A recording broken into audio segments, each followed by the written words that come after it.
Welcome to RPG Book Club, the podcast where we play a little bit of a video game and talk about how it makes us feel. I am Sam Allman. I'm Elias Sailor Eli Warren. Oh, I'm Maddie. And I'm David Bernard Hauk. And today we'll be discussing the 6th part of Dragon Quest V, Hand of the Heavenly Bride, up until we meet a big old dragon. But before we begin, how is everybody's week? I had kind of a stressful week because I'm applying for a promotion at work because one finally came up again. Mm-hmm. It's been over a year since I applied, and they finally have positions available. I don't know how many, but I'm fucking terrified. I believe in you. So I appreciate that. I also believed in you last year, so take that with a grain of salt. Thanks. Don't believe in him this year, then he'll get it. Yeah. Well, See, every time you believe in me, it goes horribly wrong. True. it at least went partially right last time you believed in me. So, yeah. I mean, I got a temporary position last time to kind of learn the job. Oh, yeah. And now, I can go in there and say with confidence, yes, I know the job and I can do it. Yeah. So good. I feel like my chances are better, and also because some of my competition left the company. Nice. So that I'd love helps. To see it. Thank God for honestly. Thank God for voluntary layoffs followed by non-voluntary layoffs. Like nobody's left; it's just you. Yeah. Honestly, I gotta say that's always my personal game plan whenever I want something. If I want to get a job, or if I want to get housing or something, I don't hope and pray that the person likes me and thinks I'm good. I just pray that all the other people drop out. I mean, I feel like that's my one hope. But Lord, pray, Lord, would that all the people who are better than me give up. Yeah.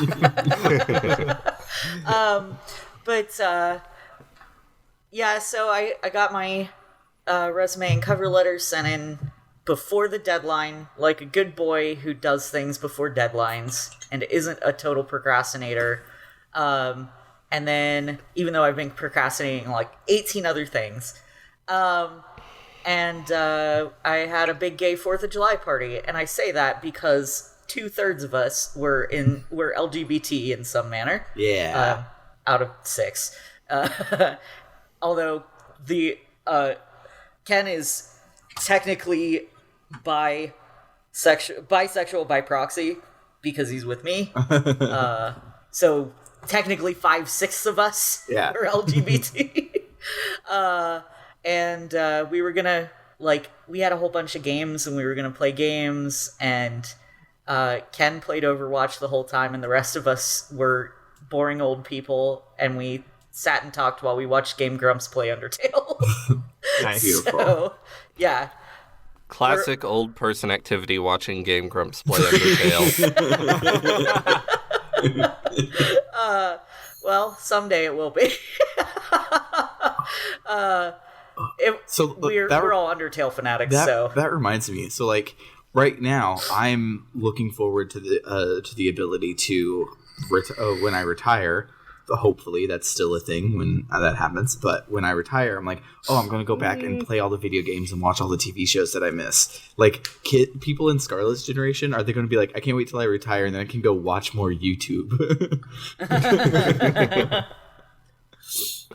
I don't understand the kids. I do not. I don't know. How do I reach these kids? I don't know.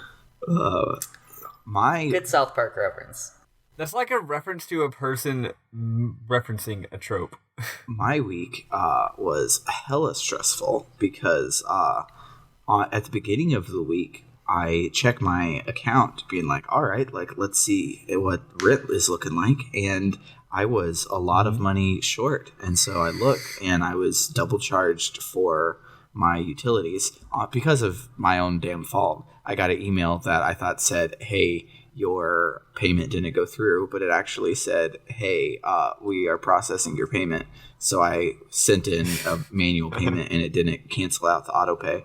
But so I was short on that, and they couldn't refund it because I'm on a repayment plan, and so I have a negative balance, and so they just applied it to the balance and we're going to give it back. So that really sucked. And then, of course, because this was payday is on Friday, but the bank holiday was Thursday. Instead of getting me paid on Wednesday, it got me paid on Friday, which was when rent was late. And so I got one of them scary eviction letters. It's not like a real eviction letter. It's just we have to send you this so that we can kick you out if you don't pay us. But it still says notice to vacate on the top of it. And it was really fucking scary. Jesus. But everything worked out in the end because I did finally get paid before the deadline. And my dad hooked me up with some cushion and everything is fine. But that's really good. It didn't seem fine for about 48 hours. Yeah.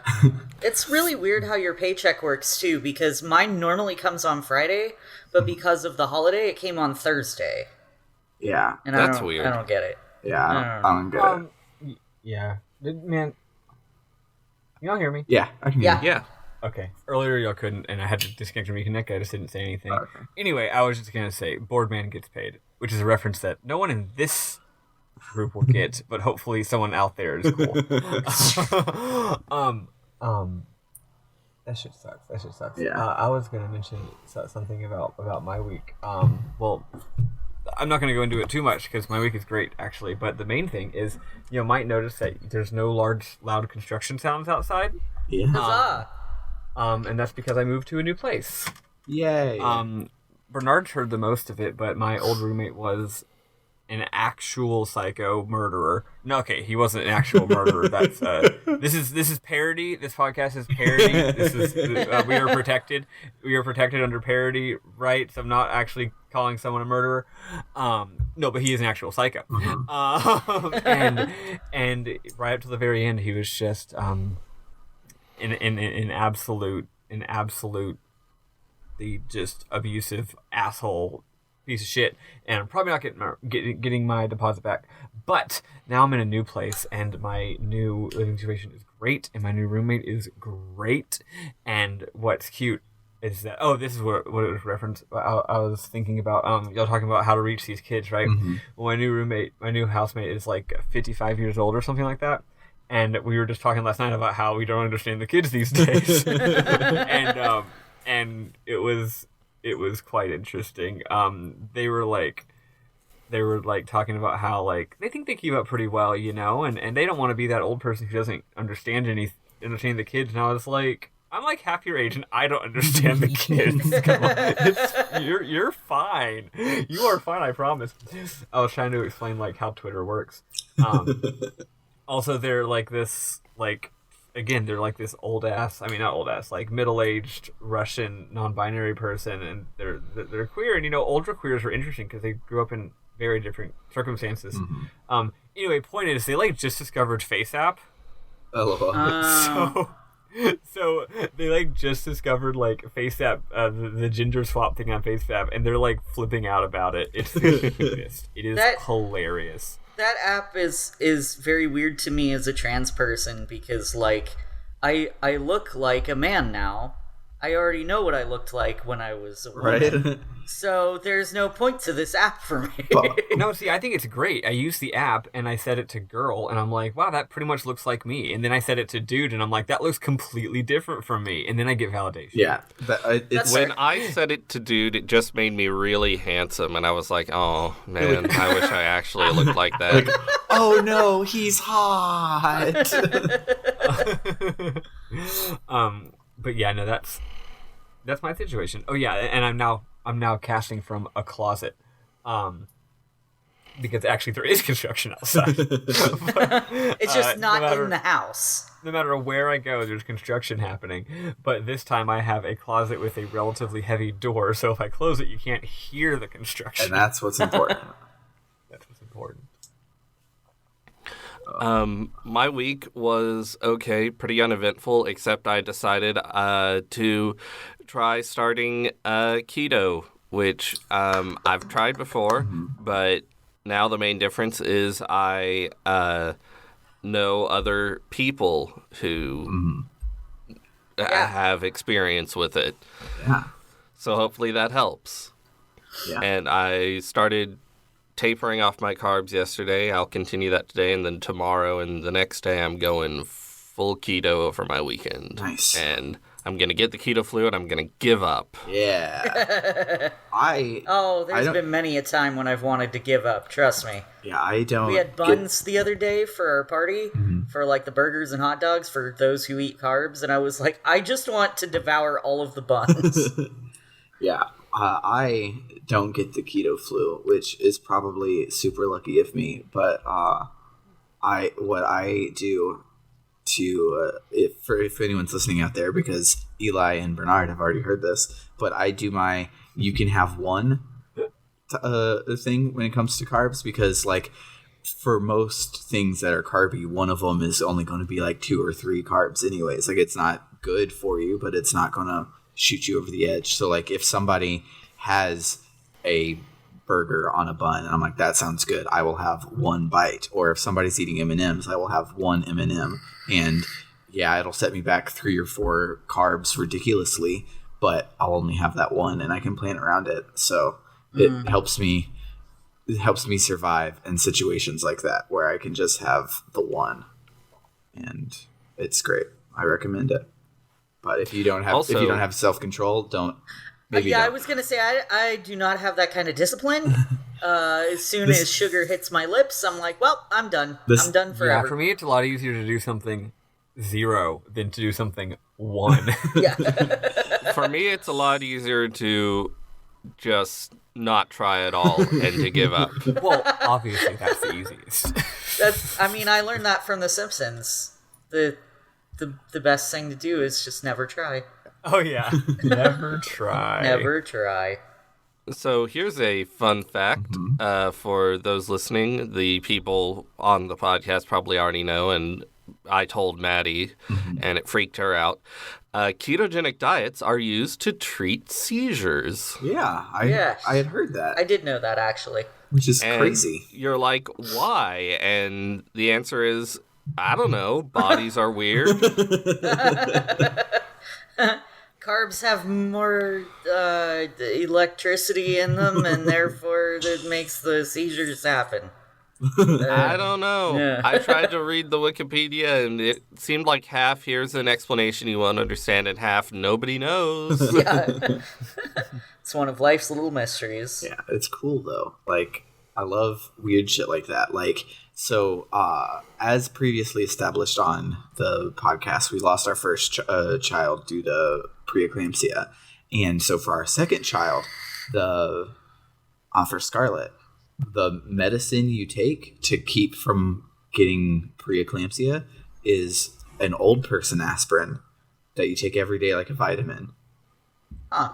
And it's so, like, we don't know why this works. It just works. Because, like, it had, like, aspirin in general, like, thins the blood a little bit. And that's why you're not supposed to take it for pregnancy. And so it's like you get a little hair of the dog and it'll keep you from having super high blood pressure or whatever.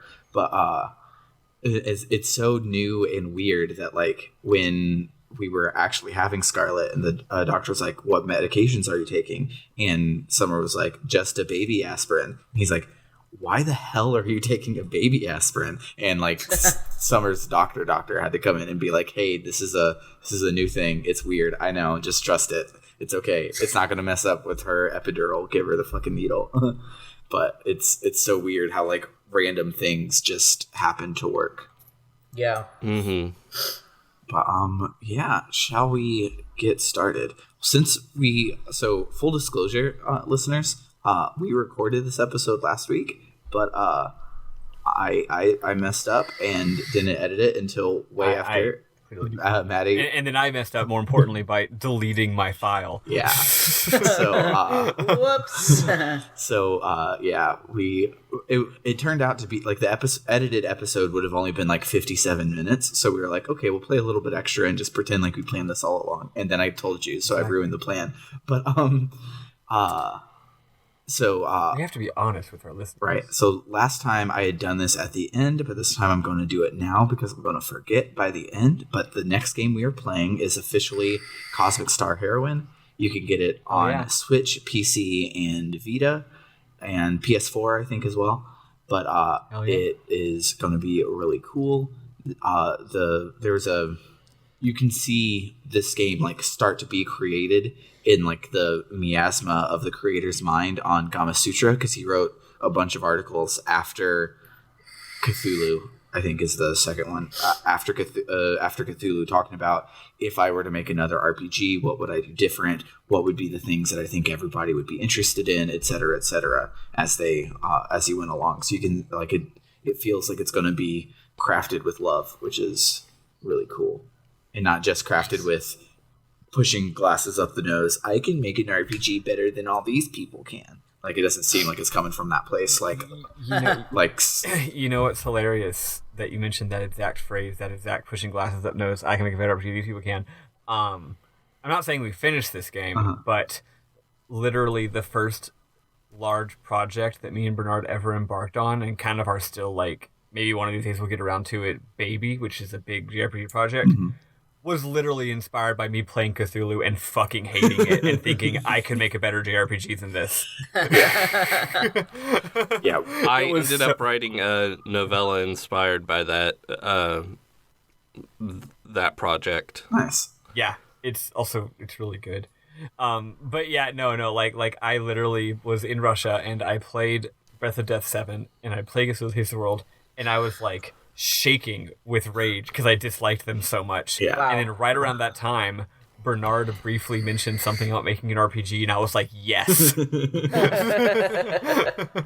And it turns out making an RPG is really hard. Yeah, really hard. It's incredibly It's hard for technical reasons. The design part would have been great. Yeah. Way better than their stupid game. But anyway, no, I bet this game's tight because they've made like 3 games since then. Yeah. So yeah, I'm excited to play it. Yeah. But it's just a funny coincidence there. Yeah, so hopefully it's great. Hopefully it's not rage shaking, and as we try most of the time on the podcast, we find good stuff in it anyways. So we'll probably be like, man, it's so rage shaking. Why'd they do blah blah blah blah blah? But wasn't this blah blah blah blah blah cute or whatever?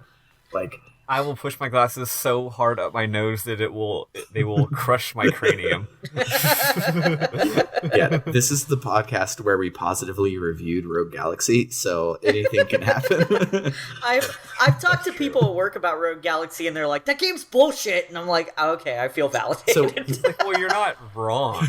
So like before not bullshit. Before we were getting started, I was talking with somebody at work, and they were like, dude, you gotta play Rogue Galaxy. It's the best game of all time. Because I had mentioned like it was going to be Rogue Galaxy or Okage or something, and everyone was like, dude, you gotta go to Rogue Galaxy. And so we're not the only people that liked it. We're probably just the only publication that reviewed it favorably.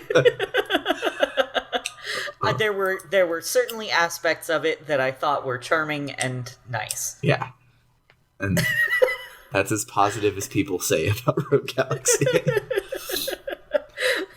I tried. But yeah, so if you want to play Cosmic Star Heroine with us, we have 2 episodes left after this one. We will get to the Underworld, and then we will play the Underworld live in front of everyone. And then we will start Cosmic Star Heroine, which will be the week after we go to Classic Game Fest. And we at Classic Game Fest, if you come and see us, we will be recording an episode with you guys. Just anybody that walks up, we'll have interview questions. You can tell us about your favorite JRPG, and you can try and sell us on it. And we can tell you that it sounds cool or it sounds bad, because me and Eli probably haven't played it. And, yeah, unfortunately, I won't be there, so I won't be there to tell you that it's bad, and I have played it. yeah, we'll tell you it sounds cool, and that's about it. But or we'll tell you Maddie has played it and she probably hates it. Yeah, and so we're going to look like professional podcasters. I'm renting out like professional equipment instead of just all of us on shitty USB microphones like we on our computers like we have right now. It'll be like a whole recording setup with fancy mics and headphones for everybody. It's gonna be dope. Yeah, it'll be great. Everyone should come out and see us.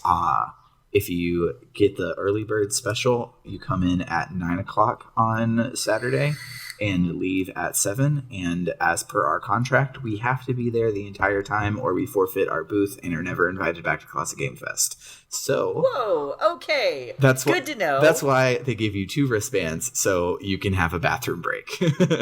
Great. Yeah, so we'll all be there and it'll be a lot of fun. It's 2 days, Saturday and Sunday. And I'm gonna bring shit to do with it. Yeah, like sketchbooks and stuff. Yeah, I'm bringing my 3DS and I'll probably bring my also Switch, my too. Vita and probably also my Switch. Let's just like pack suitcases and Yeah, it'll be full of Play as many JRPGs at the activities. same time as possible. yeah, Yeah. it'll be great. I'll do it. But yeah, that'll be super fun. That's in 3 weeks from today, so which we're recording on Saturday. So everyone should come. I and should see bring us. I should bring the SNES Classic and we can play the Mario RPG. Yeah. That's a fun idea. Yeah, actually, we should bring the SNES Classic and play the Mario RPG if they tell us that we can't play Sailor Moon on the TV. SNES Classic would be a good one. But yeah, let's talk about Dragon Quest.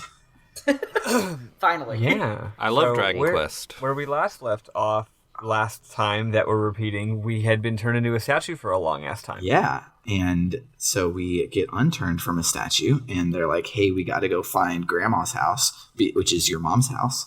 And so, because everyone believes that Madalena is alive. So you go to a boat dungeon. And we apparently just don't care about finding our wife's statue. Yeah, it actually didn't come up at all, which is Not at all. weird. I'm very sad Well, no, about that. we talk about how. Oh yeah, I guess no one really talks about it. But yeah, they're like we gotta find her, but I guess we don't really know where she is. So Yeah. Well, So we go to a boat dungeon, and the boat dungeon is cool because you've seen in RPG a human-sized boat, and you've seen in RPG a dungeon-sized boat, but you've rarely seen in RPG a like 5 or 7 tiles big boat, and we got one this time, and it was cool. a nice medium boat. Yeah, and it was a real pretty dungeon. It was pretty easy. It didn't have any gimmick besides the boat. I don't know, the monsters were pretty tough. Yeah, I actually got my ass kicked. I had to go do side quests for a while. I kept dying and having to abort. So then I put my my King Slime buddy in my team just because my King Slime buddy has Zing, but he only has enough to cast Zing twice. Point is, yeah, no, it took me most of my playtime was start to getting through this dungeon. Weird. I went through it just like straight away. yeah, I didn't have too many problems, actually. Weird. It's almost as if Well, isn't that nice? It's almost It as is if- weird that Eli would not have problems. right, but it's almost as if RPGs are designed so that everyone's playthrough is slightly different. Yeah.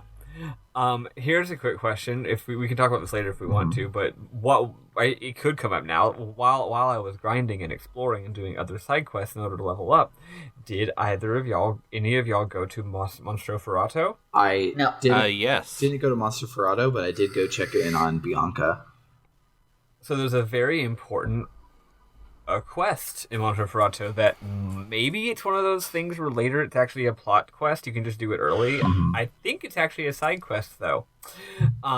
You go there and remember that jar we had to check? Uh-huh. Oh wait, only some of y'all remember that. Well, anyway, because of the timelines. Yeah. So you go back, and Briscoletti is, first of all, he's being Briscoletti as usual. Very Italian. I just realized here's the reason he probably doesn't mention. No, I don't know. Anyway, he doesn't mention Deborah like not being there, which is weird. Also, I didn't see Nira, though. Then again, I didn't explore the town that much. Anyway, he's like, "Hey, I'm in the middle of a serious situation. You got to help me out." And you're like, "What?" And he's like, "That jar I told you to check on before to see if it was still blue? I need you to go check on it again and see if it's still blue." But this time around, you get a little bit of a hint from a maid, and then you end up reading a book, and it's from his ancestor like 150 years ago, and basically it's what you'd expect. It's like, hey, there was this enormous giant monster that was destroying everything, and I sealed it in this jar, but the jar seal isn't going to last forever. It's probably going to last like 150 years tops. So like if you're my ancestor 150 years from now, good luck. So you go and you check, and sure enough, the jar is red. And then the monster breaks out, and it is literally like it goes into special 3D graphics mode, and you see the monster 3D model of a monster stomping on like a 3D model of like an entire town. Oh wow. And it's like this amazing, it's like really cool graphics, it's super dramatic, and then you fight it and you get your ass kicked. And I haven't beaten the quest yet. Yeah, it's hard. Which is why I think maybe it's a thing for later, maybe part of the plot or something. Yeah, it's sort of weird because that was like the first thing I did, but now it's just like, well, he kicked my ass, and there's no way I'm going to beat him now, so I'm just going to leave him here and hope he doesn't do anything bad while I go do some other stuff, because this ain't for now. Yeah, because the way it works is there are like a number of steps to the quest. So until you get to the final step, which is Briscoletti is like, meet me at the tower, until that happens, you don't have to fight the monster. Okay.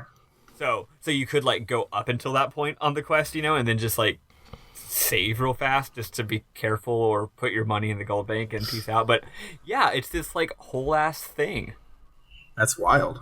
I should go do that. Yeah, y'all should definitely do it. I'm sure it gives you lots of experience points if you manage to actually beat it. That's the only major side quest as far as I know. But then of course there's other important things such as getting the helmet. Yeah. So before I went to get the helmet, I actually made it up to Lofty Peak on the other side of the water dungeon, and in Lofty Peak, everyone is talking about the flying carpet and a magic key being quote unquote hidden somewhere. And there's also NPCs that talk about a mysterious tower that leads all the way up to the heavens or Zenithia, depending on which NPC you talk to. And one small thing I mentioned last time, which is really cool, this is the only church I found that is run exclusively by nuns and not with some patriarchal dude in the front, which is cool. Yep. But the rest of the NPCs all are like, hey, you should go and talk to the elders, and you do so. The elders are supposedly the only ones that have power to transcend to and from the underworld anymore. So you make your way up to talk to them, and they say, yeah, your dad sucks because he stole your mom from us, but you're someone new, so you're innocent of his crime, so we'll actually talk to you. And so they talk about how the goddesses divided the world into 3 realms, which is Zenithia, the realm of the holy ones, the earthly world inhabited by humans, and Nadiria, the underworld, where she sealed away all the demons. And the people of Lofty Peak are the gatekeepers between these realms, but they suck now because they can't even open the gates to the water sanctuary where Zenithia lies. And they say that the gates to the underworld are opening more and more each year, and if it continues, the colossal evil of the Grandmaster of the Underworld himself will manage to transcend into our world. And so they need to rescue Madalena before that happens so she can seal the gate because she has full power. They have low battery. And and they say that the only one who can rescue her is us, her son, which is cool that they didn't say, you legendary hero. They said, you son. The theme of this game is parenthood, if nobody's caught on to that yet. It's really cool. Like as a dad, I'm gonna have so much shit to say when we finish this fucking game, but it's so good. And so they say that they think that she's still alive, but that the monsters have her so that they can open the gates. So you need to go and open up the water sanctuary. But if you head up to the water sanctuary, there's mountains in the way, so you need to go and do something else. It is at that point that I went and got the helmet for Gohan. And the helmet scene was really cool because, like, this is the one where they confirm that he's the legendary hero, even though it's obvious. And so you go to get the helmet, and Gohan tries to put it on, and it's like bigger than he is, and he's like, "Oh, it doesn't fit. I guess I'm not the hero." And then the helmet shrinks to fit his head, and it's really cool. And everyone's like, "Oh, I haven't gone to get the damn helmet. Shit." Yeah, go to get the helmet. Go get it. Yeah. all of the Zenithian equipment, you just equip it on Gohan, and it scales with his level, and he'll always be the best. So, oh yeah, that's the other thing. Definitely don't forget to because the game does not automatically equip the Zenithian sword. Yeah, make sure to do that. Yeah. It's really good. Yeah. Yeah, I did that. Yeah, make sure to equip all your Zenithian stuff after you get it. Don't just have it with you. Yeah. Just to be sure that I didn't miss anything, we do not have the Zenithian armor yet, right? No. Okay. No, I was like, it sure has been a while, and I don't have no Zenithian armor yet. We have one thing. Oh, the shield. That's right. Yeah. We have the shield, the sword, and the helmet. yeah, we're just missing the armor right now. So, Cleopatra is like, great one, the world needs you. What I think is cool is she moves from talking to, like, the head of the party, which is how, like, everyone talks to you in an RPG, is talking to the player character, and she moves down the line to wherever Gohan was standing to talk directly to Gohan, which is cool little attention to detail that they have. It's real nice. I dig it. But she's like, only you can fight the plague of darkness that curses us. And if you, after the scene, you talk to, you party chat to Fidel, she's like, I have the same parents. Why am I not the legendary heroine? This is bullshit. And it's great. Mm-hmm. And, I agree. Yep. And so She has they have a lot of cute banter about it. He's like, I guess I'm the hero, but I still just feel normal. And then at one point, Vanessa, that's mine. Vanessa is like he may be the hero, but he's still my, he's still just my little brother. Or not little, they're twins, but she's like, he's still just my brother. And I'm just like, nice. love it. So after I got the helmet, I was lost because I couldn't find the tower. And so I went and I talked to Harry back in Coburg, and he has a son now named Kendrick who uses Harry's child sprite, and Harry even is like, I have no idea who he takes after. I definitely wasn't such a troublemaker when I was his age. And how he literally quickly we forget. He literally pulls the same shit. He goes off to play with your kids, and your kids come back and are like, Dad, Harry told us to go and get something out of a chest, but then he disappeared. Or not Harry, Kendrick. And then you just walk over to the bed and you click on it and the stairs appear and you're like, ugh. And then your kids are like, shit wow, again. Dad, how did you know there was a staircase there? You're like, fucking kid. Yeah. He's got royalty inside his DNA, that's for sure. Yeah. So the next thing I did was I did the Maxi Metal side quest to open up the Knickknackery, but I did not put the Maxi Metal inside the Knickknackery because it is the ultimate shield for Sancho. Oh, I forgot to do that.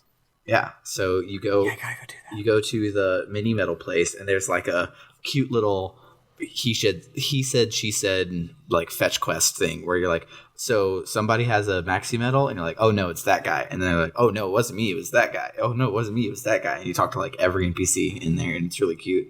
And then you get the maxi metal and give it to Sancho, and it's like 150 defense.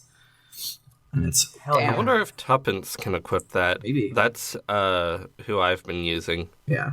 I kind of want to put Sancho away and not use him. He's useful for like questing utility, like for grinding and stuff, but I don't like him that much in battle. But every time I walk into a town, for some reason, the game erases what party I have and puts just my humans as my party. And so every time if I go to heal somewhere, I have to remember to stop before I go into the thing to put my Slime Knight back in my party. And it's Sancho's my kabuff guy, so yeah, no, if you have Sancho and Vince in your, that's Gohan in your party, you get two dudes that use kabuff, so you can get your buff stuff way up real fast. It's pretty I sweet. love Sancho. I might go back to use him. I have Sancho using kabuff when necessary, attacking when necessary, and then on turn 3 not doing that. Actually, nowadays I pretty much every single I have his AI set to focus on healing, and I have him. He has the item Staff of Salvation. Do y'all have that yet? No. Yeah. maybe. Oh, check I your want inventory. There's a chance perhaps you got it and did not realize it was great, so you didn't notice, or you missed a chest somewhere. The Staff of Salvation is one of those Dragon Quest items where you can just use an item in battle for a free effect for as much as you want. and I think it's like heal more, basically. Damn. It's good as shit. So I put Sancho on focus on healing, so every single turn, even if my dudes don't really need healing, because if you're focusing on healing spells, you don't heal unless someone's getting a little low, right? But for him, it's just like, no, every single turn you heal somebody. So at the end of each battle, I'm basically topped off. That's really good. Then again, I guess anybody could do that. I guess Tuppence could be doing that as well. I love Tuppence though. He's a strange child. Yeah, He is. I still haven't gone to recruit him. I keep forgetting. He's very much a young man. He's eager. He He's a has big teen. dreams. He's kind of horny. Yeah, but like not in like a skeevy way. Like sometimes he'll just bring up apropos of nothing, like wanting to get a wife, or like, oh, sure, a lot of pretty girls here. But like it's not like anime where it's not like Kira Toriyama where he's just constantly being a perv. Yeah. He's just like a horny teen. But also at one point there's like a woman in trouble, or something bad happens to a woman, like someone has stolen something from her or wronged her, and he's not like doing the whole like white knight thing where he's just like, if I'm gonna save her and then she'll love me, because I'm gonna prove to her that I'm a good guy. I'm not a jerk like all these jerks. No, he's just like, that sucks. Someone needs to do the right thing and help this woman. What a good boy.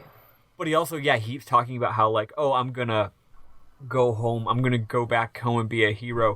When you talk to Monstro Ferrato and Mr. Rigatoni asks you to do a favor, he's like, we gotta do this because then he'll owe us a favor. He's like, the richest guy in the entire world will owe us. So he's like, you can hear the gears turning in his brain, like he's got some ambition, ambitious life plans. Tuppence is a cutie pie. Yeah. I love him. I should go get him. Bernard, you don't have to do this, I guess, if you feel embarrassed about it. But when you were doing your Phoenix Wright tapes and sending them to me, who's that one Phoenix Wright character? The one who's like a dumb boy who's got too much energy all the time. He's like scared all the time. Mike Meekins. Yes. Okay. So, your Mike Meekins voice is what I hear when I hear Tuppence. That's good. You don't have to demonstrate, but you could if you wanted to. I can't remember the lines, so. Okay, but yeah, he's just like all the time. I love it. So Tuppence is good. So after what happened next, and what's cool about Dragon Quest is even games like this one that are mostly linear, they have bubbles of non-linearity that all funnel you back into the next linear thing. So like this one right here was just like, well, go try and find a stairway, I guess. And if you're like me and we're lost, like every NPC now gets updated to be like, hey, you idiot, it's over here. So what I did was I found my way into Fairy Lee, which we're not supposed to go to for a little bit. I can actually talk about it this week because we're not stopping before we go to Fairy Lee. Why not? Yeah, so you may or may not accidentally do Fairy Lee at this point. So what happens? So when you get to the forest, it's like a lost woods, but you stumble around through it enough where you come to a clearing with a fire going, and it's like, wow, that lady's so pretty. And you're like, what? And he's like, what, you mean you can't see her? And then me, an intellectual, remembers the beginning of the game. And I'm like, these are fairies he is seeing. So yeah, Gohan is like, we want to get to Fairy Lee in the realm of fairies. And so then Gohan's like, okay, we just have to follow her. And I'm like, what? And he's like, okay, never mind, follow me. And so you make your way through and you find a new stairway to Fairy Lee, and you go in and you get to Treacle, and she's just like, oh my god, it's been so many years, you're so grown up, I never thought you'd come back, but I do still owe you something from last time, so if you ever need me, call on me. And then you're like, can you take me to Zenithia? And she's like, why don't you just try and find the stairway to Zenithia or the castle itself? And you're like, oh, okay. Need to get to the castle. Need to find the stairway. They're two separate things now. Thank you for helping me with that, Treacle. And so then you go and try and find a tower dungeon. Now there's two things I don't know where they are. Thanks. Although, funny thing, they're like right next to each other. No, the stairway's in the middle of the is the middle of the map, and Zenithia is up north of Lofty Peak. Oh, no, not Zenithia. I'm talking about the fairy castle. Oh, yeah. It's like slightly north of the Stairway to Heaven. Yeah.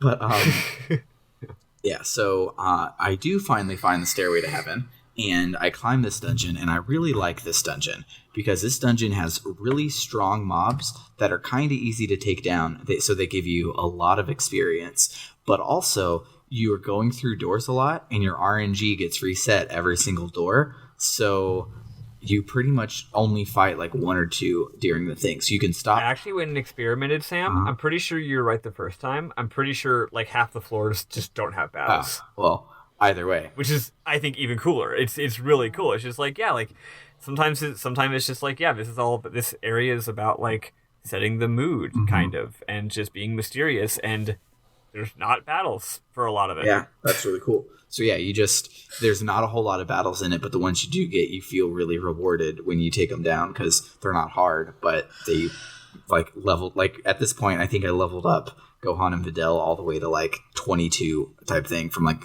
0 basically, and it was awesome.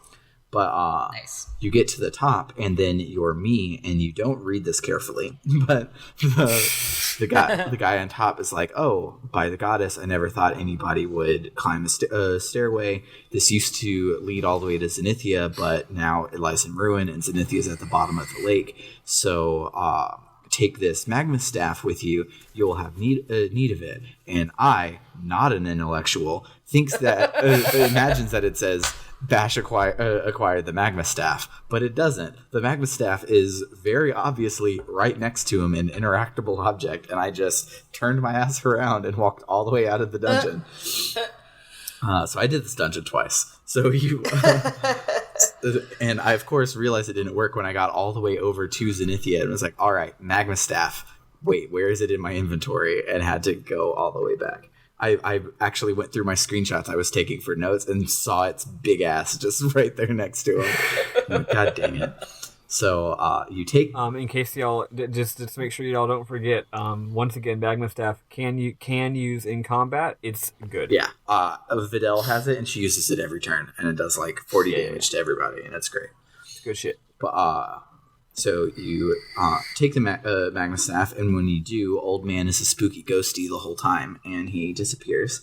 And so then you go back to Zenithia, and you raise the magma staff, and there's a super awesome low poly CG volcano eruption, which is awesome. It's one of my favorite bits in the whole game. It's like extremely extra. Like it bubbles and gurgles, and then it shoots fire into the sky, and then it explodes, and then the wall falls away. And you, who are right next to it, are apparently fine. Yeah. and then the lava falls on you, and you all die. Yeah. You're magically protected from that. Yeah. So. I guess you did literally wield the magical item that made it happen, so sure. So then we get a minecart dungeon, and it's a real good minecart dungeon. Like, most minecart dungeons are like, we're going to make this dungeon bigger than we need to, and there will be bridges that you have to ride across on a minecart, and that's it. But this one had a lot of like flipping switches to see which direction it needs to go, and like there's one where you have to unsolve a infinite loop, because there's an NPC stuck in an infinite loop, and you have to break it, which is really cool. And Poor guy. And been there for 20 years, he says. Yeah. We meet this man stuck in a infinite looping minecart, and he introduces himself as Dr. Aegon, but his real name is Ned Flanders. I love him. And he's a lot. He's a whole lot. I love him so much. Everything is like humdiddly and things like that, and it's so good. But he says that he's actually a Zenithian, you know? Oh, yes, indeedy. And yes, and diddly deedy. Yes. And so he's like, I've been trapped in this minecart for 20 years. Thank you for getting me out. And I'm like, I could understand being freaked out and stuck in a moving minecart for like a couple of minutes.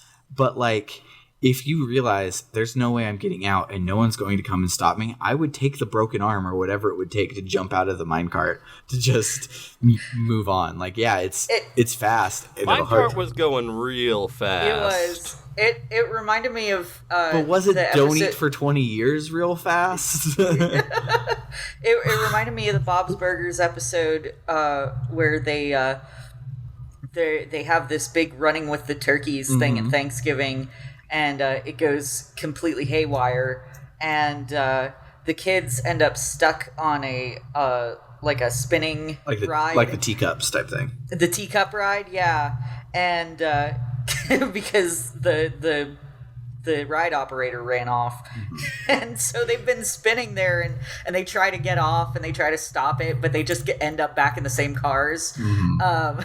And then the grown-ups come to try and help them, and as soon as they get on, they're like, oh god, I'm sick. And the kids are like, we've been on here for an hour, Gene had a snack. That's such a good episode. But yeah, so I love Bob's Burgers. So you help Ned Flanders off of the turkey ride, and he's like, "Oh, I was trapped there for 20 years. You're probably headed to Zenithia, so I'll come with you." And so you do, because there's safety in num diddly umbers. Yes. And so then you go and do this last part of the minecart dungeon, which I love a lot because it's not solvable with like your current tool set.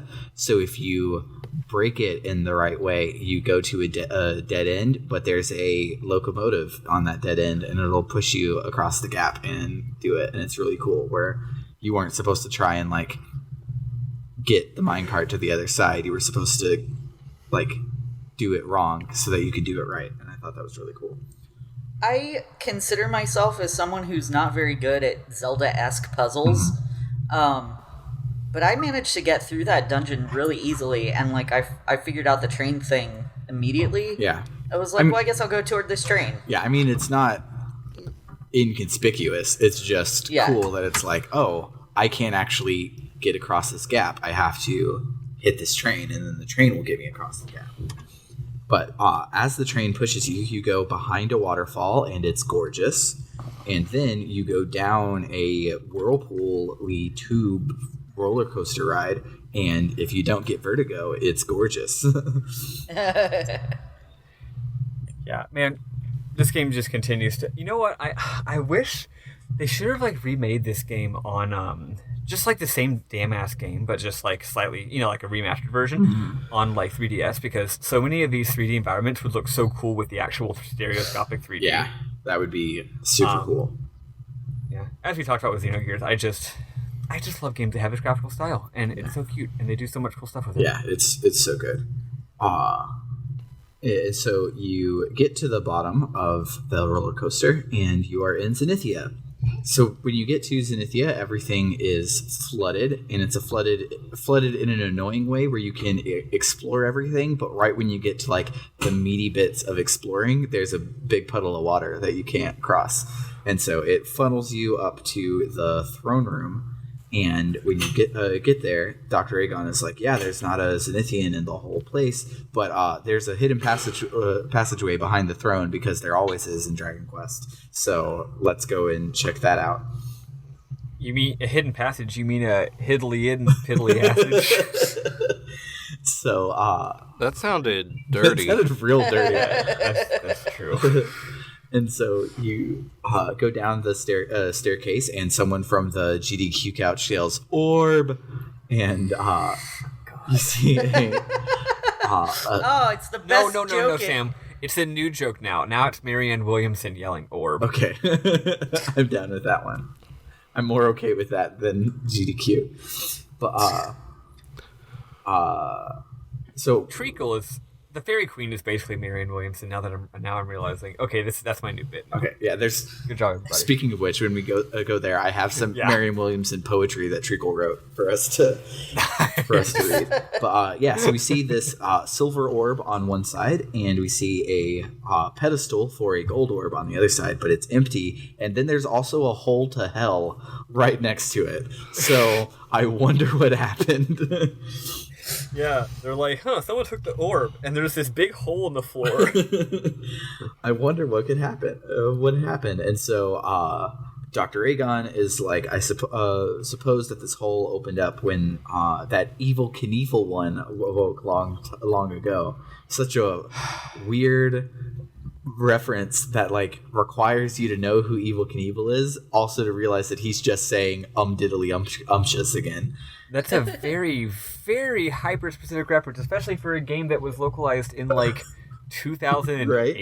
It's so good. But he's like, since the gold orb is missing, that must be why Zenithia crashed out of the sky. So the orb was made by the fairies, so you should go and get it. But before you do so, he has a flashback and sees the orb fall from the castle and land in Upton Towers. So then you get a flashback to remember that you got the gold orb from Upton Towers. And then you also remember you stealing the orb from yourself. So you're like, oh, I guess I got to go close the loop. So it goes through the whole thing of Lodgia breaking it and your dad dying again, and it's real sad. But we've all played the game; we know what happens. You have to like revisit all those traumatizing things. Yeah. And you are literally. It turns out the flashbacks aren't just for the sake of the player. Like it really is you and all your kids are seeing these things happen. Yeah, and it's just like, okay, yeah, let's just relive all this shit. Yeah, this is great. Yeah, it's wild. So, and if you talk to Vince, he's even like. Not literally, but he's like, man, that was fucked up. That was some fucked up shit you did. That was some fucked up shit, Dad. So it'd be hilarious if just one character cursed like a sailor. And that's it. There's that famous slime in the original translation of Dragon Quest VII. It says that he's always getting his ass kicked, and what do you mean you don't know where his ass is? There's that one. I was not aware of that. I wasn't aware either. I'll find the. That's great. Awesome. I'll find the screenshot and I'll post it in the chat. I'll just Google slime ass and see what comes up. You're a braver man than I. Make sure to do it. Make sure to be at work when you do that. I will.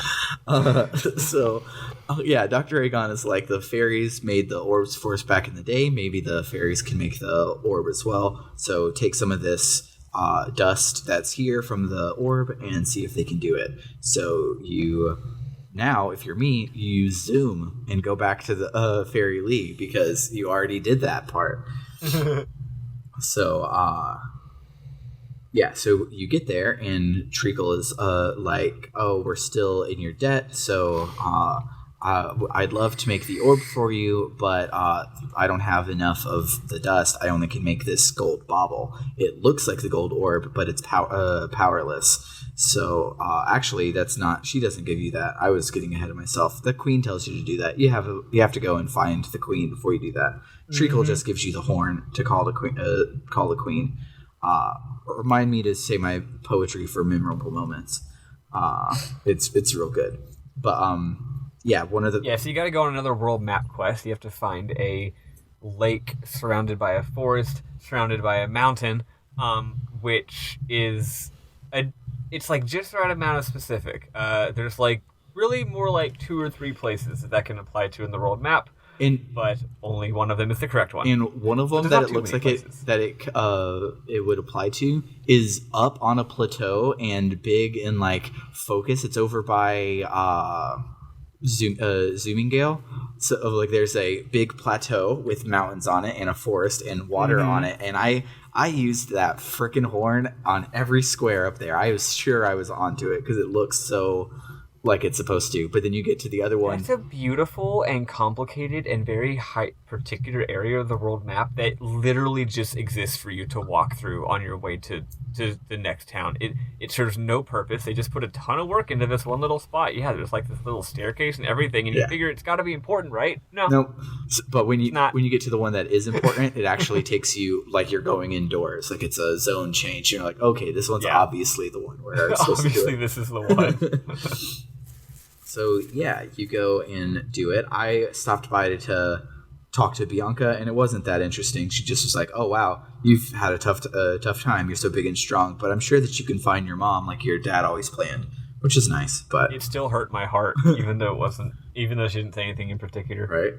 But yeah, so you make your way to the fairy palace, and Queen Caramel is like, yeah, I don't have enough dust to make a gold orb, but I can make a bauble, but it's okay. I know that you can get this done. Go and talk to the fairies upstairs behind me. They'll tell you what to do. And so you go to do so, and then there's a big painting, and she's like, oh, this painting shows you what you want to see, so go and stand in front of it and tell me what you see. And when you stand in front of it, you get taken into a painting world all by yourself, and if you're like me, you decide that you want to hurt your heart, and you go and cry, and you go and talk to Pancras, because you're back in Wheelbrook, back to 20 years ago. And so you go talk to Pancras, and he's like, do I know you? Is there something you want to discuss? What? All of these you can say yes or no. And he's like, what did you say? You're my son? Ha ha ha. I only have one son, and that's my boy Bash. What? I shouldn't go to Coburg, you say? Well, you've certainly done your homework to know I've been summoned there at any rate. Oh, I see. You're some kind of prophet, are you? Sorry, I don't believe in that sort of thing. But your eyes really remind me of my wife's eyes, you know? I suppose it wouldn't hurt for me to at last bear your advice in mind. Well, if that's all, I'm rather busy at the moment, so if you'd excuse me, and then it ends. So remember way back in episode goddamn 1 when we were like, why did Pancras turn away from Coburg after you had your sweet father-son moment, and then decide, no, it's his duty and he has to go? This was him remembering that you said to not go to Coburg. It was dangerous. And so this was him kind of putting it all together, but knowing he needed to go to Coburg anyways. Yeah. It's so good. This game's got some good writing. It does. Like, that's crazy. Yeah, because we were all so perplexed by that scene. We're like, why did he do that? Yeah. And this was him knowing that Coburg was a bad idea. So, it hurts. God, that shit rules. It hurts so good.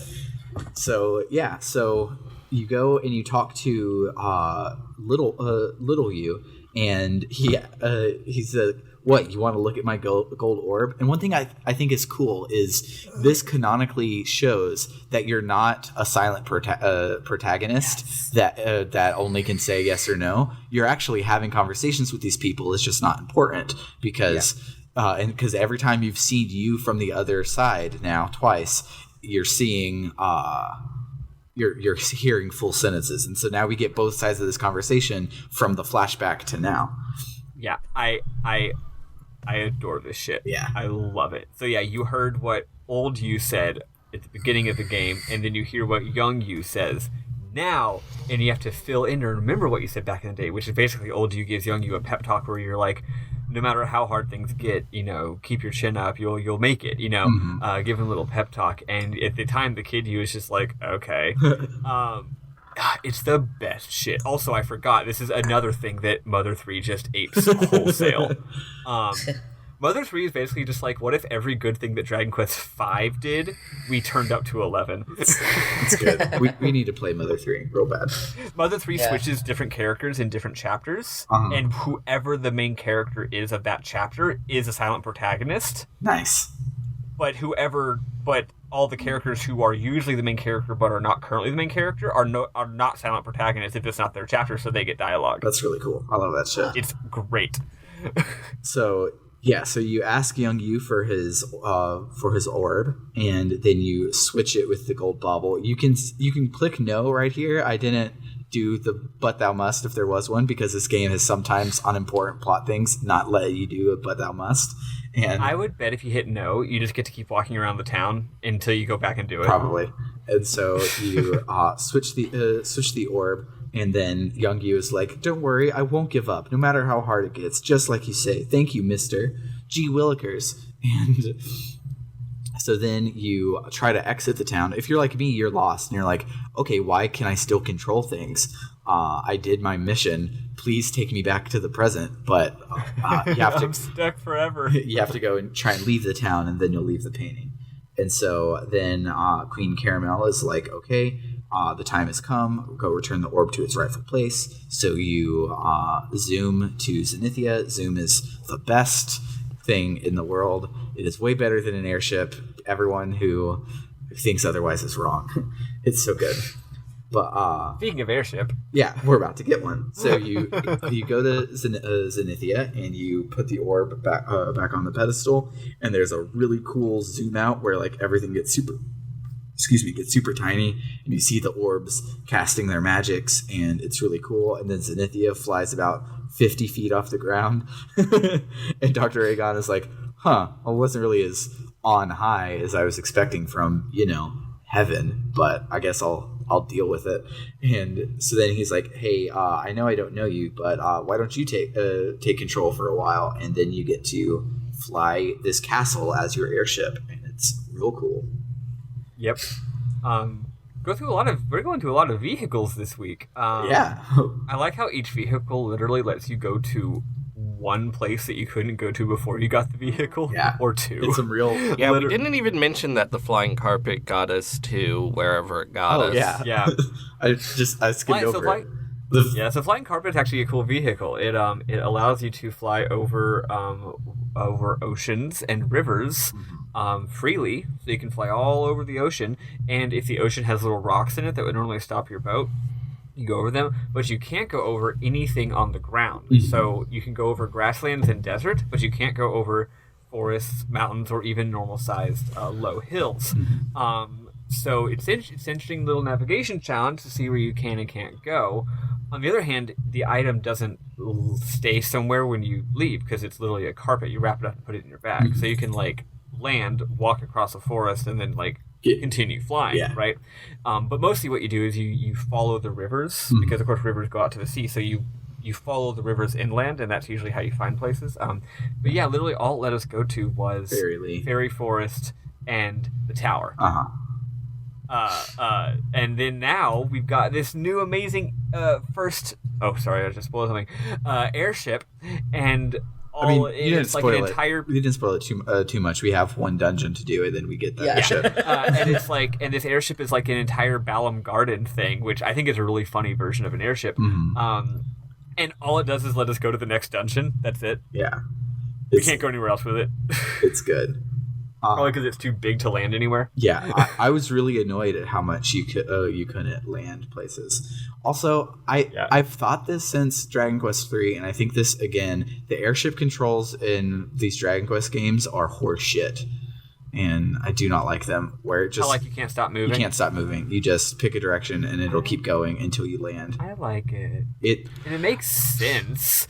Most flying things can't fly in place. They can't hover. But I didn't like that I wasn't able to set it going in a diagonal direction. Yeah. I had to hold a diagonal direction in order for it to go that way.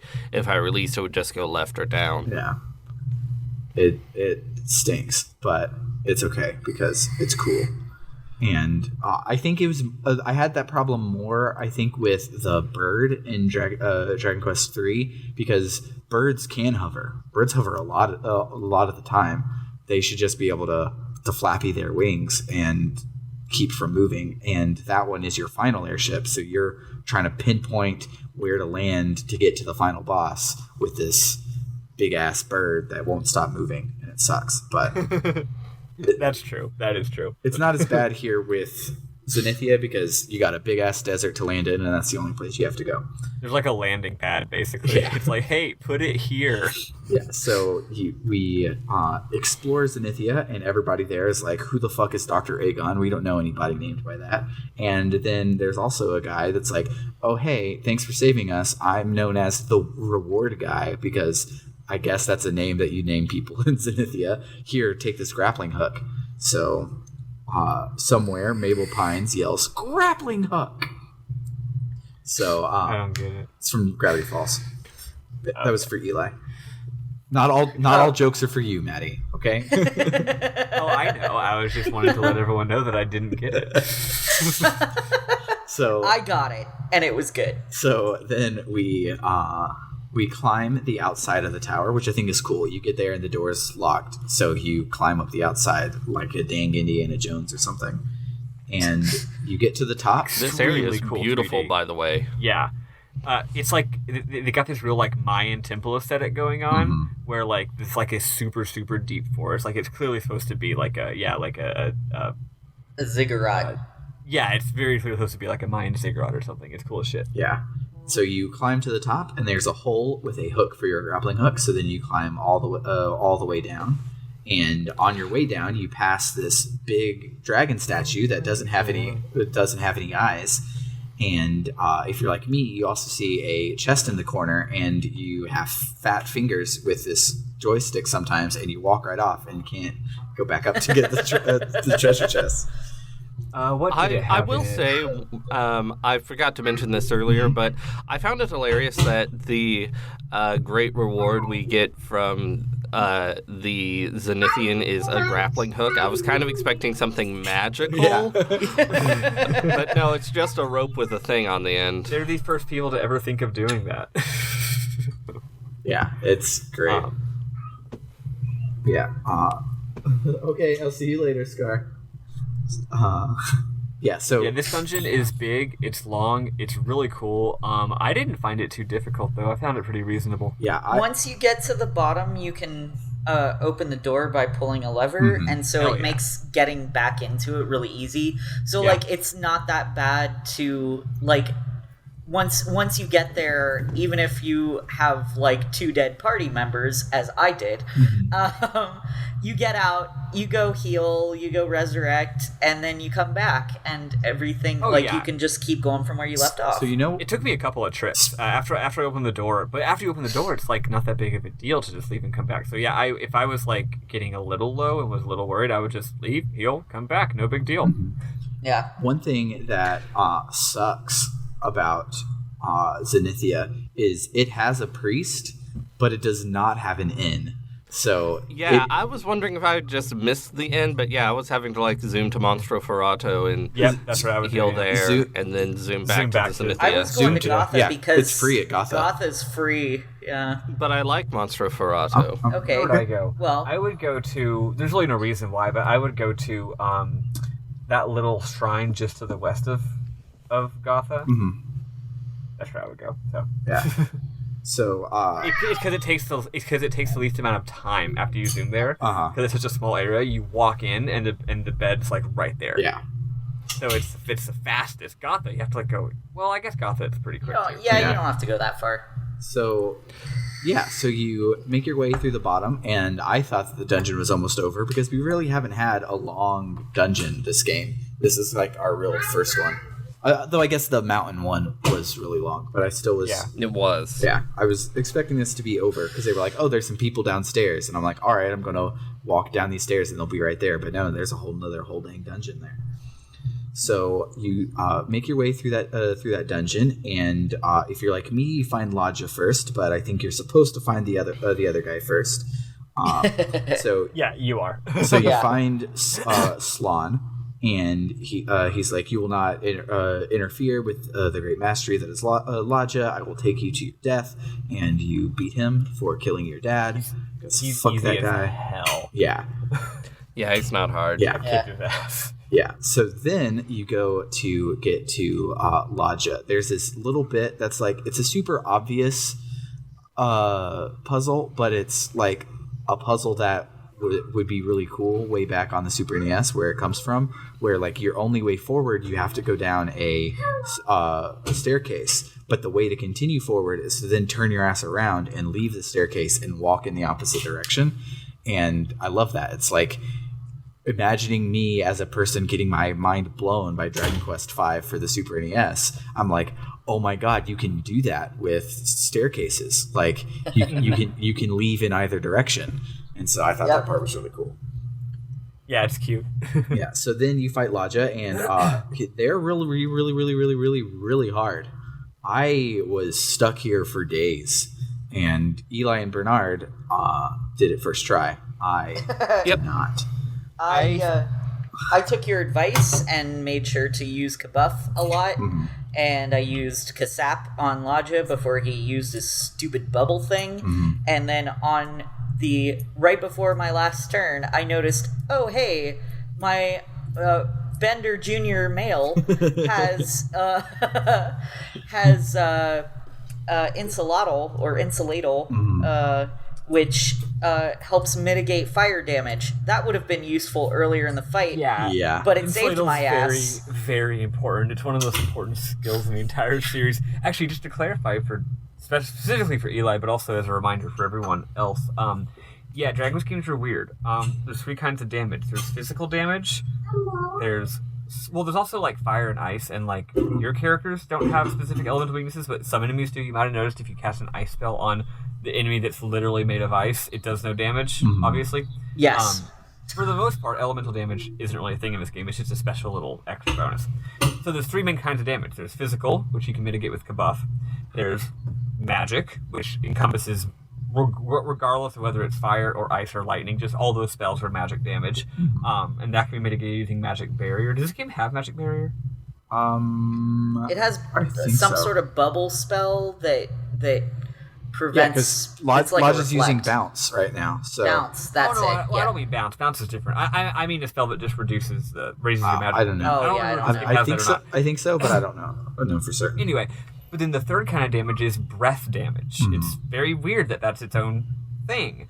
But yeah, anytime a dragon or a monster, anytime that the text says like they breathe fire or they emitted flames or they emitted a cloud of ice, that's a breath attack. And that is a distinct thing from physical and from magical. And that's what Insulatal is for. And breath attacks always hit everybody, right? They always do. That's all it is. And they always are super fucking nasty, as I'm sure you noticed.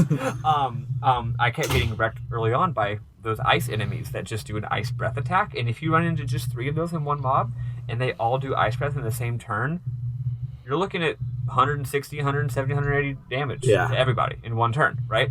And that's based on RNG, of course. They probably don't all 3 use it in one turn, but yeah, breath attacks are like, once those show up in a game, that's like a moment in a Dragon Quest game. And then later in the game, you'll see all of a sudden, all my enemies just unlocked the level 2 breath attacks. Yeah. Right?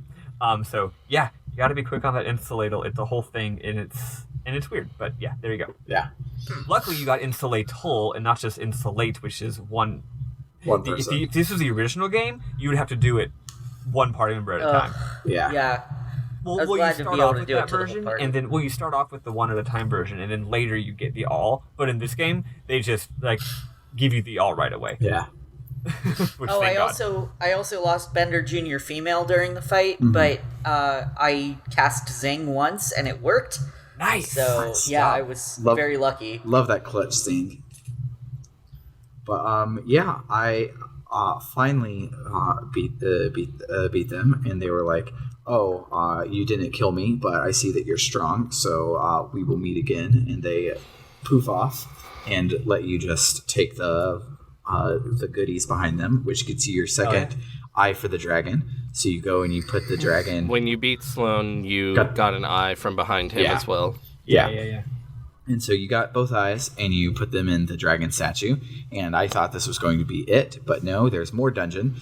The hell of a dungeon. The dragon opens its mouth, and it's like super safe and not even scary dungeon after that. But I was really expecting to like teleport out or anything, but no, I had to do more dungeon. So you go through, and there's a dragon orb and a kick-ass staff. And so you take the staff and you give it to yourself, and you take the orb and you take that back to Dr. Aegon. But when you get up to Dr. Aegon, everyone there is like mad, and all the Zenithians are like around him, accusing him. But like, there's no one in Zenithia named Dr. Aegon. There's no one that's ever been named that. Who are you? And Dr. Aegon's like, hey, can you hand me that dragon orb real quick? And you're like, yeah, sure. Why? And then, oh my God, the person named Dr. Space Agon was actually a dragon. Yeah. And also, it's worth mentioning that Dr. Aegon does not have wings like the other Zenithians. His sprite is just the fucking bartender sprite. Yep. Although up until that point, we hadn't seen any other Zenithians, had we? Yeah. Who had wings? No, we saw one. The guy at the top of the tower. The old guy with He had wings. Oh, right. Yeah. Okay. Yeah, but that's it. But yeah, it was also, just some as slight Sam foreshadowing, mentioned- which is cool. As Sam mentioned last week, Dr. Aegon does not have a period after Doctor, just like Dr. Pepper. Yeah. Just to make sure you see that it's a pun. It tries real hard to get you to foreshadow who this guy is. Well, it'd be completely indecipherable as a pun if there was a period. Yeah. there. No one would see it at No all. one would ever notice. I would have no idea. So yeah, it turns out that he is the Zenith Dragon, and he's big enough that he's a 3D model and not a sprite. I always love that shit in He sprite-based looks really games. cool. Like when I was playing Pokemon Diamond for the first time, and you go to face like every monster or every Pokemon you've ever fought was a sprite, and you get to Dialga and Palkia and they're 3D models, and you're just like, oh, this is the shit, man. This is my shit. So Another cool thing about this graphical style is all of a sudden you use a 3D model for something and it's like, oh shit. yeah, it's so cool. So the Zenith Dragon says that they are master and commander of all that comes to pass in the human realm, and they've been living among us humans as one of our own. But while they were doing that, the delicate balance of peace has been disturbed. The gates to Nadiria have been forced asunder, and the Grand Master of the Underworld endeavors to ascend into the something. I didn't get both screenshots. But I hate when that happens. but probably endeavors to ascend into the human world and take over, because that's what evil overlords of the underworld do. But he says, in you lies hope. You alone may be able to check this wretched evil, and I will do everything in my power to assist you. And he gives you, of course, Ned Flanders can't give you a dragon whistle. He gives you a Zenithian tintinabulum, because of course. Which Yes. is a word I had to look up. It is a real thing. Yep. It's basically a stick with a bell on it, and it's specifically a ceremonial stick with a bell on it, used in, like, I believe Eastern Orthodox shit. And and it's the Very root deep word cut. for tintinabulation, which is a longer word, but it's more likely that you will have heard it in like literature and stuff, because it just means celebration. And so if you I have hear not heard of it. tintinabulation, that's just loud celebration, but it comes from this word. Neat. But- Dragon Quest is teaching us things. Yay, Dragon Quest. Yeah, the translators really reached into the bowels of history for that terminology. Yeah, so that's where we save. We go save in the basement of Zenithia, if you're like me. And so now it's Yes. time for our memorable moments, and I want to read this poetry because it's great. Did you guys find the fairy poetry? I don't No. think I did, actually, which I is weird because might have, I clicked on but- like 50 different bookcases, but I guess I didn't get that one. Yeah, so there's 6 bookcases, and only 2 of them say anything, so it's likely you could have missed it. So, I wasn't going to say anything when one person said it, but a second person said it. Bookshelf. A bookcase is not a thing. a bookcase is definitely a thing. Who's ever said bookcase? At IKEA, you buy, like, Billy brand bookcases. Bookcase is definitely a thing. Okay. Google's telling me that bookcase is the same thing as bookshelf. Yeah. Yes. I just That looked is it up true, though. too. Now that you mention it, I don't normally say bookcase. I normally say bookshelf, so I don't know why I was saying a dumb word. But I And I A agree with bookcase Bernard or a conceptually. bookshelf is a piece of furniture with horizontal shelves, often in a cabinet, used to store books or other printed materials. Thanks, Wikipedia. You know, you could actually. You know what? I'm looping around. I'm changing my opinion on this. I prefer the term bookcase. You know why? Because a bookshelf is ambiguous. Is it referring to the entire object, or is it referring to a specific shelf? A bookcase has multiple shelves in it. I Yeah, am a bookshelf has shelves. A bookshelf doesn't have bookshelves. It's a bookshelf is the whole thing, and an individual one is a shelf. Okay, that's a good point too. I am country as hell, so it's a bookcase. I'm sure that that's a Okay. country thing. It might not be. It might actually be like a Yank thing, but I've always bookcase first, bookshelf second. So I don't know what I said growing up. I can't remember. What do we say in West Virginia? Oh God, my whole life has been a lie. Anyway, Well, go I ahead can't with read, so I don't ever say either of those words. Go ahead with your memorable moments while I have an existential crisis over bookcase versus bookshelf. All right. So you find some poetry in one of the bookcase shelves, and it says, "Trees are living beings. Full stop. New line. They feel the breeze in their leaves, comma, the ground with their roots, and they touch the sky with their uppermost branches. They feel more strongly than any other beings when change takes place in the world, and it is they, with their mighty trunks, who tell the tales of all that is past." Damn, it is like that, though. Yeah, it do be like that. And that's definitely some Marianne Williamson stuff. Right?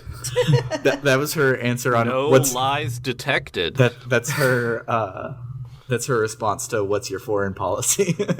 I mean, that's her opinion honestly, on the that Green was New Deal. basically her response to what is your healthcare policy. That's basically exactly what she said. Yeah, that's basically it. Yeah. She's like, trees are the strong. They feel changes in the world. Everyone's like, wow, inspiring. Yeah. I'm gonna vote for you.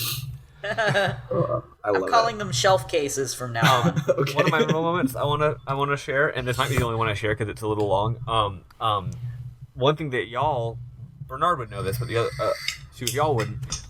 As we've brought up before, Dragon Quest 4, 5, and 6 are part of the quote unquote Zenithia trilogy, where the only thing they have in common is Zenithia. What's super cool about it is the layout and 3D model for Zenithia is identical. Oh, that's cool. I love that shit. And it's especially cool in Dragon Quest 4, and also it's a subversion. In Dragon Quest 4, part of the late game quest is you want to get to Zenithia, just like this game. It's like, we really got to get to Zenithia. It's a big deal. We got to get there. Turns out your main character is actually from there. You're like an angel, kind of, descended from Zenithia. So you got to go back up there. And when you get up there, it's beautiful. It's in the sky, and everything's gorgeous. And you explore it, and you've got the library area, and you've got the part where you can kind of see the like multiple floors down in one screen. And you learn whatever it is you're going to do, and you meet the Zenithia dragon. And he doesn't talk like a weirdo. He talks like you'd expect. He talks like, "I'm the great Zenithia dragon. You know, thou hast done well in coming here." Stuff like that. It's all very high fantasy. So in this game, they're bringing back the whole Zenithia thing, and you're like, "Oh, cool, going to Zenithia from the previous game," but they subvert it. So you go, and it's the, again, identical layout to the one you remember from playing Dragon Quest IV when you were a kid, or if you're me, you just played Dragon Quest IV like the previous month because you're obsessed with Dragon Quest in high school. Except it's flooded. So they've taken the same 3D model and then modified it to make a different layout because you can't go to all these places, but still you remember that they were there from last time. So it really hammers home the decay of the place, because what in the previous game was this beautiful, glorious palace is now clearly the same place and is flooded and in ruins. And they didn't pull a Mass Effect or a Xenosaga and just be like, yeah, it looks different now. And then the further subversion is that, yeah, the great Zenithia dragon who you met last time, instead of being this regal, pompous being, is just this weird dumbass. Yeah. Who got stuck on a minecart for 20 entire years. And then when you finally do revive it, when you do finally bring Zenithia back, you get to explore the whole place, and again you find out, yes, this is the exact same Zenithia. And the fact that all three games are made on the DS in the exact same engine just makes it even better. Yeah. It's the same asset. And yes, it shows up again in 6, and I think there's some subversion there as well, but it's like, once again, the exact same 3D model. I think that shit rules. Another thing that I think rules is that they basically brought back Dragon Quest III's Orb Quest, except Dragon Quest III, it was like, hey, half of the game is you have to go and get 6 orbs. This game's like, yeah, there's 2 orbs, but you only have to get one of them, and it doesn't take that long. Yeah. But they're bringing back the trope, but not in a way that you actually have to go and fucking get 6 orbs. Yeah. Which is cute, which is really cute. So that's basically what I'm good. Speaking That's basically all I got. Speaking of things that Mother rips off of Dragon Quest, so I was watching a retrospective on the Mother games, and they were like, yeah, Mother 1 is like sometimes incomprehensible because you just like the game just stops and then you have to find like 8 melodies and you can do them in any order and it doesn't make any sense. I'm like, oh, that's just the Dragon Quest 3 Orb Quest. He was just ripping off Dragon Quest 3. I got it. No big deal. Yeah, it's literally just Dragon Quest 3 except in set in like 50s Americana. Yeah. Especially because unlike Earthbound, Mother 1 is a lot more non-linear. Yeah. But does anybody have any other memorable moments? I have a couple more, but I want to not steal them from Eli this time. Yes, I have a couple that I just encountered while I was doing gambling. Mm-hmm. Nice. One is I was safe scumming the casino because I'm a bad person, and I forgot what exactly happens when you tell the priest that you don't want to continue your journey. So I thought it would take me back to the title screen. I thought that would be faster than just resetting. So I went to but what actually happens is it says, thank you for playing, turn the power off. And I was like, oh. But anyway, so I go to the priest and he's like, do you want to save? And I say no. And he says, do you want to continue your journey? And I say no. And he says, by the goddess, you intend to rest from your adventures without recording what you have done in an adventure log? And he goes on a bit longer and he's just so horrified by the idea. It's really cute. And then I think he's Mr. Rossetti all over the place. Yeah. Yes. And then I think we might have mentioned this, I don't know, but when I was playing TNT, I got to an inn and an item shop, and there are these weird, like, fully illustrated close-ups. Graphics. Yeah. Well, it's these close-ups of the people. Yeah. And there's nothing else in the game like that. It's so weird. Yep. It's like, I guess it's like a Phantasy Star thing. Yeah, it's so bizarre. It's so strange. Yeah. What it is it's a battle background because they could put you in a battle but bring up the shop interface instead of you just not talking to anybody on the TNT space. Totally what it is. Yeah. Okay. So that's why it's like that. Is to make it more realistic, as if there being an actual innkeeper on that title makes any sense, anyways. Yeah. But yeah, Eli. Anyway, that's all I had. Eli, do you have any? No. I mean, I enjoyed this a lot. I just didn't record memorable moments like I should have. So my bad. I actually have two more actually. Okay. One very, very obscure one that I'm surprised I picked up on. I don't know if this is every inn in the game. Maybe it's like a difficulty scaling thing, but I don't think so. I think this is a unique thing, and maybe I should go explore. If you're in Mastro Ferrato, and you talk to the inn person, he's like, he doesn't just give the typical like welcome to the inn. He gives you like this whole spiel where he's like, welcome to the inn. We got soft beds, we got great amenities, we got a good atmosphere, blah, blah, blah, and all for only $30 a night. I just realized it is bucks instead of gold coins. That's funny. Yeah, it's great. Anyway, he goes, all for only $30 a night. I'm pretty much giving it to you for free, huh? What do you say? You want to stay, right? And I'm like, I didn't need the hard sell, dude. I just need to restore my health. Yes, I'll stay. Anyway, the next time you go there, because I went there a few times, he gives you the exact same spiel, but it's 35. Aww. And then you do it again, and it's 40. That's cute. So, like, this inn raises its prices every time I go. That's cute. I've noticed a couple of places where there's some inflation after you've gone. Okay. I thought maybe it was just like a cute little thing for this town, but I guess it's just a weird game thing. Probably because in the first half of the game, you go through all the towns linearly, so the prices go up as you go through the game, because that's how JRPGs work, even though it makes no sense. But now, this game's got this big open world, so the inns are like way too cheap. So maybe that's like a balancing thing, where it's like, oh, the inns probably should cost more. So, speaking of inflation, there is now shopkeepers in Wheelbrook, the old busted-ass Wheelbrook, that sell the non-unique end-game items. So the Dragon's Bane, the Zombie's Bane, those sort of DQ staples, they're for sale there, which was real helpful because Lodja, I think, counts as undead because Zombie's Bane was doing heck of damage. Yeah, it was doing a lot. Yeah. So definitely go and get those. My last memorable moment is in Lofty Peak. There's this old guy down in the basement that he's like, oh, hey, I actually am from Gotha. It's good to see you, King Bash. I left Gotha a long time ago to follow King Pancraz, but alas, the hand of evil had already ... No, I still cannot believe it. I refuse to believe that King Pancraz is gone. And he's like, something. There's more to it. I just didn't save it all. Why, Scarlett? Why didn't I save it all? Because I'm not good at this game. And let me see if I have it in my extended collection of things. He goes, yeah, I cannot depart from this hope that if I wait here long enough, he will come back with Queen Madalena by his side. And I just thought that was really cool. And since we're going to go save Mata, I wonder if there will be a thing. Probably not, because he's just some random NPC in a basement somewhere. But it would be cool to have like her with us, and then be like, "Oh, my life is complete. I can return to Gotha because you've saved Mata, and you are definitely mini Pancraz at this point."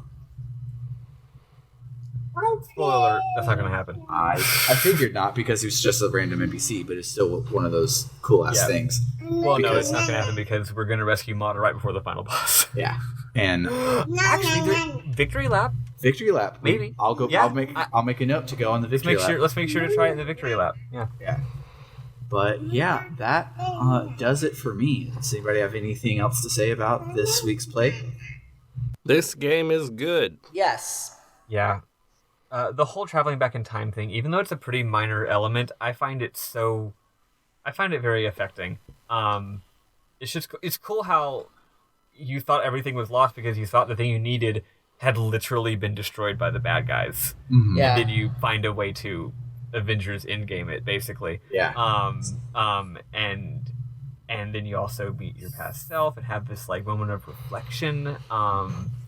And then that really whole like subtle thing with Pancraz that just clicked. Yeah. Like, oh, it's so good, man. Yeah, it's just a really nice little. The game's full of great moments, but that's one that they set that up way early in the game, and you figure you know what's going on. You figure there's some kind of time travel going on because the character clearly looks like you from the future because you never changed your outfit your entire life. Something I just realized while I was playing, when you go back and talk to Bianca, like you mentioned, it's very cute and she just wishes you well, and I feel sad. Although your kids are like, Dad, are you okay? You're acting a little... You seem like you're having some emotions after you talk to Bianca. But anyway, I just realized Bianca's 10 years older than you. Yeah. Oh. Because you were stuck at... Like, all of your friends are 10 years older than you were last time you saw them. She's like super... She's like almost... She's like our age. She's like 28 now, so she's like hot. I had a question for you guys because I meant to ask this before. Do your kids have different hair colors? Yes.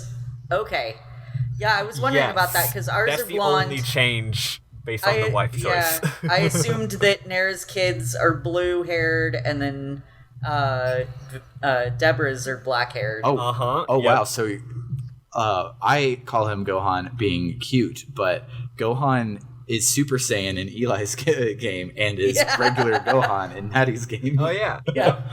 Yeah. It's like, they're not going to give your two kids 3 entire different sets of party chat because that would be absurd even for this game, which has a lot of writing. But they do give them different hair color, which is really cute. And that's why one reason Bianca's canon, because all of the art has them with sandy blonde hair. Yeah. Oh, yeah. Absolutely all of the art. As if the wedding didn't make us know that she was canon enough to make you feel real bad for picking Nara. Yeah. But this game is good. If you somehow are joining us now and haven't played it, you should play it. It's real good. I am excited to beat it. It will be my 4th completed Dragon Quest game. It'll be my first. Which will be exciting. I'm excited to hear Eli's post-mortem on the whole game when it's over, because everyone's first Dragon Quest is a real cool experience. But if you like what you hear, considered. Actually, I need to rewrite this because I don't have to say this shit anymore. If you like what you hear, you can look us up at rpgbook.club. It's our new fancy schmancy website. It has links for our Ko-Fi, has links for our Spreadshirt, has links for our Twitter and our YouTube and Sailor Eli's YouTube, and how to subscribe to us on iTunes and Libsyn and Overcast. It's And dope. our really cute graphic design that Sam did a good job with. Yeah, it's about to get overhauled to be even cooler after Classic Game Fests, so keep a lookout for that. But being a website, it now is the home for the JRPG canon. It will no longer be a video because videos are hard to make when you have a kid. And everyone kept saying, no, it's fine, take your time. But I still, like, to this day, only had video, like, captured for Final Fantasy. I did not have any of the recording or editing done. It was taking a hella long time. So I'm just making them blog posts. So if you want to read those blog posts, you can head on over there, click on JRPG Canon at the top. Sam, if others of us want to make blog posts on there, may we do it? Yeah, absolutely. You can. Yay! You can send it over to me however you want, and we can. put it BRB up. writing my special Alfies and Undyne fanfiction. Do it. BRB writing the spiciest takes you've ever seen. Probably gonna get our website Yeah. So. followed by the FBI. Yeah, probably. But yes, you can check out those. I just posted. It's funny. The last time I was like, if you donate, you can read the Final Fantasy one. But now it's up in the time it took us to actually record this episode. So if you want to check out my thoughts on the first bit of Final Fantasy 1, that has been up since yesterday. So it's real cool. Everyone should go and check it out. My next game I'm doing is Lufia 2. I've already played through the loop once. I'm going to play through it again and get screenshots and also as a refresher and take better notes. So that one should be up in the next week or two for backers, and then a week after that for everybody else. So that'll be cool. Go and check that out. But as always, if you could go and rate us on iTunes or Stitcher or Spotify or wherever you can tell people that they like us. It helps the algorithm point us to people who like us, and that's always cool. We like talking to new people, and I'm tired of talking to Matt and Essie, so I want new people. He's kidding. We love you guys. Yes, we love you both very much. And also, speaking of Classic Game Fest, I did this shout out last week, but we didn't record that episode. Shout outs to Francesco from the Discord. He's flying out to Classic Game Fest to come and see us. What a bro. What a bro. We're definitely going to talk to him for most of the time on the episode. So, yeah. It's going to be awesome.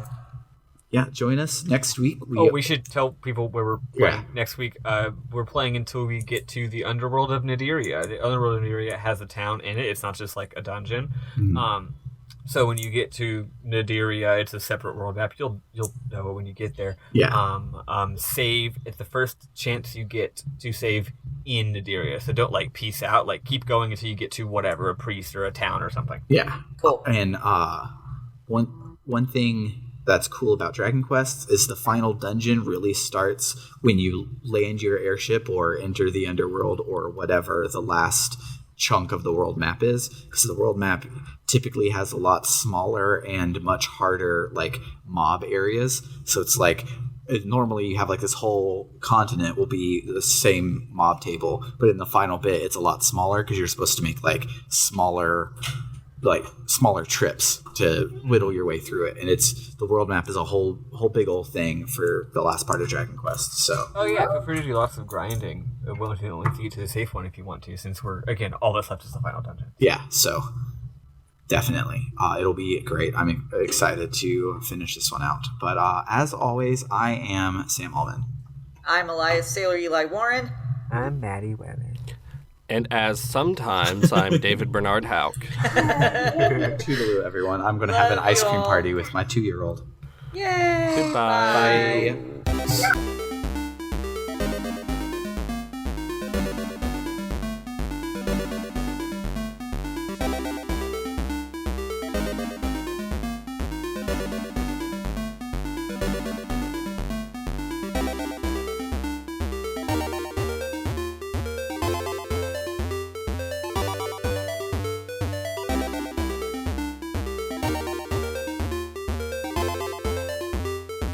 almost done. One second.